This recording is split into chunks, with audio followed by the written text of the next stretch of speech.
लक्ष्मण हजारे कालच झालेल्या निवडणुकीबद्दल बावनकुळे का छप्पनकुळे जे किती जातीवादी आहे हे त्यांनी दाखवून दिलेलं आहे। कारण 5 आणि 6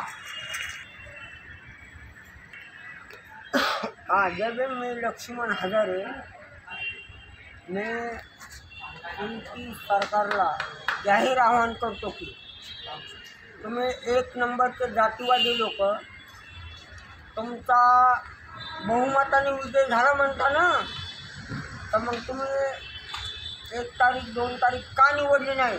तुम्ही जातीवादी आहे आणि जातीवादी लोकांनी बरोबर 5 तारीख निवडली। कारण का 5 आणि 3 तारखेपासून देश आणि विदेशातून लोक जे 6 डिसेंबरसाठी दादर चैत्यभूमीला बाबासाहेबांच्या महापरिनिर्वाणासाठी येतात आणि तुम्ही 5 तारखेला आनंद उत्सव साजरा करणार। तो बावनकुळे का छप्पनकुळे काय त्याचं नाव? भाजपाचा प्रदेशाध्यक्ष आहे, त्याला अक्कल पाहिजे, जराशी थोडीशी अक्कल ठेव म्हणाव। छप्पनकुळे का बावनकुळे? अरे ज्या बाबासाहेबांच्या घटनेवर तुमचं सरकार चालतं, तुमचं राज्य चालतं, तुम्ही ज्या बाबासाहेबांच्या घटनेवर पोट भरता हरामखोरांनो, तुम्ही त्याच बाबासाहेबांच्या महापरिनिर्वाणाच्या 1 दिवस अगोदर तुमचा आनंद उत्सव साजरा करता। म्हणजे तुम्ही कोण आहेत? तुम्ही हरामखोर लोक आहेत। आणि मी लक्ष्मण हजारे परत जे आंबेडकरी समाजातले लोक असतील त्यांना पण जाहीर आवाहन करतो, भांडगुळांनो, तुमच्या अंगावर कपडे आले ते बाबासाहेबांमुळे आले, तुम्हाला जेवण मिळते ते बाबासाहेबांमुळे मिळते आणि तुम्ही ह्या भाजपवाल्यांसोबत जाता। हे छप्पनकुळे कोण आहे? तो हरामखोर। तो सांगतो की आम्ही आनंद उत्सव साजरा करणार। तुझ्या घरी माणसं मेलो आम्ही पेढे वाटतो का?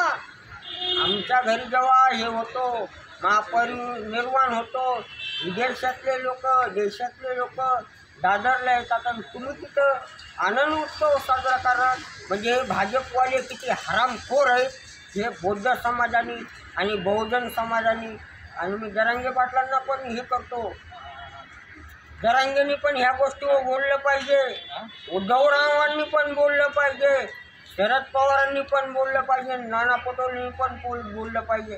कारण का जो भारताचा घटनाकार आहे, ज्यांनी भारत देशासाठी घटना लिहिली, अरे त्या दिवशी तुम्ही आनंद उत्सव साजरा करता 5 तारखेला। हरामखोरांना लाज वाटली पाहिजे। काय म्हणतो मी छप्पनकुळे?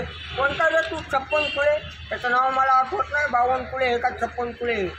आणि त्या हरामखोरांना सांगा 5 तारखेला नाही, तुम्ही 8 तारीख घ्या, 7 तारीख घ्या, 2 तारीख घ्या, चालेल आम्हाला।